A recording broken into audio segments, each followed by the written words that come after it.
এক জীবনে পূর্ণতার শেষ নেই আর্জেন্টাইন সুপারস্টার লিওনেল মেসির। বিশ্বকাপ, কোপা আমেরিকা, ফিনালিজিমা, লা লিগা, চ্যাম্পিয়ন্স ট্রফি কিংবা ব্যালন ডিওর, কি নেই তার ঝুলিতে। কিন্তু এত এত অর্জন সত্ত্বেও LM10 যেন বিনয়ের এক অবতার।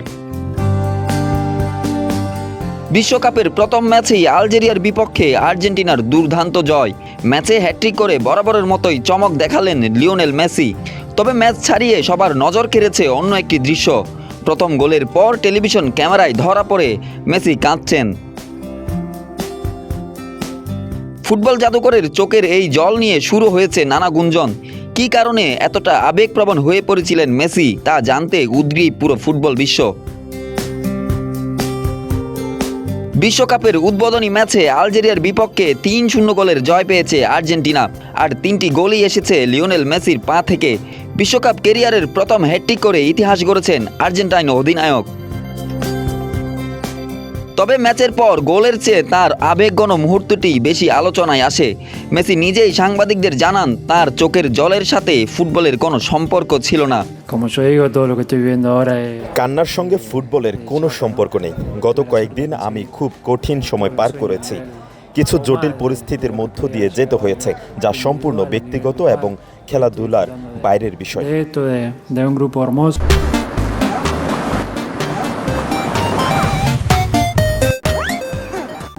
যদিও সেই ব্যক্তিগত সমস্যার বিষয়ে বিস্তারিত কিছু বলতে চাননি তিনি, তবে কঠিন সময়ে পাশে থাকার জন্য সতীর্থ এবং পুরো দলের প্রতি কৃতজ্ঞতা প্রকাশ করেছেন আর্জেন্টাইন অধিনায়ক। আমার সতীর্থরা এবং দলের সবাই আমাকে ভালো রাখতে অনেক চেষ্টা করেছে। কঠিন সময়ে তারা সব সময় আমার পাশে ছিল। আলজেরিয়ার বিপক্ষে ম্যাচটি ছিল আর্জেন্টিনার জার্সিতে মেসির 200তম আন্তর্জাতিক ম্যাচ, আর সেই ঐতিহাসিক ম্যাচেই হ্যাট্রিক করে তিনি যেন নিজের নাম আরও একবার স্বর্ণাক্ষরে লিখে রাখলেন ফুটবল ইতিহাসে। এই 3 গোলের মাধ্যমে বিশ্বকাপে তার মোট গোল সংখ্যা দাঁড়িয়েছে 16তে। ফলে বিশ্বকাপের সর্বোচ্চ গোলদাতার তালিকায় তিনি স্পর্শ করেছেন জার্মান কিংবদন্তি মিরোস্লাভ ক্লোসের রেকর্ড। তবে রেকর্ড নিয়ে খুব একটা ভাবছেন না মেসি। ম্যাচ সেরা খেলোয়াড়ের পুরস্কার হাতে নিয়ে তিনি জানিয়েছেন, বিশ্বকাপের মঞ্চে থাকাটা অবশ্যই সম্মানের। রেকর্ড নিঃসন্দেহে সম্মানের, এর অর্থ অনেক গভীর। ক্লোসের মতো তারকাদের পাশে নাম থাকাটা অত্যন্ত গর্বের। তবে শেষ পর্যন্ত এগুলো শুধুই পরিসংখ্যান।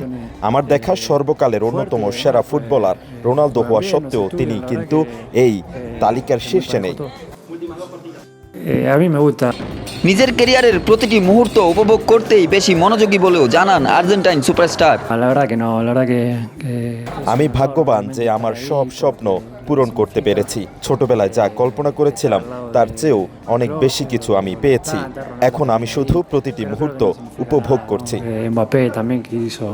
2022 সালের বিশ্ব চ্যাম্পিয়ন আর্জেন্টিনা 2026 বিশ্বকাপেও শিরোপা ধরে রাখার মিশনে নেমেছে। প্রথম ম্যাচেই হ্যাট্রিক যেন প্রমাণ করছে এখনও ফুরিয়ে যাননি 38 বছর বয়সী ফুটবলের এই খুদে জাদুকর। হুসাইন কামরুল, কালের কণ্ঠ স্পোর্টস, চট্টগ্রাম।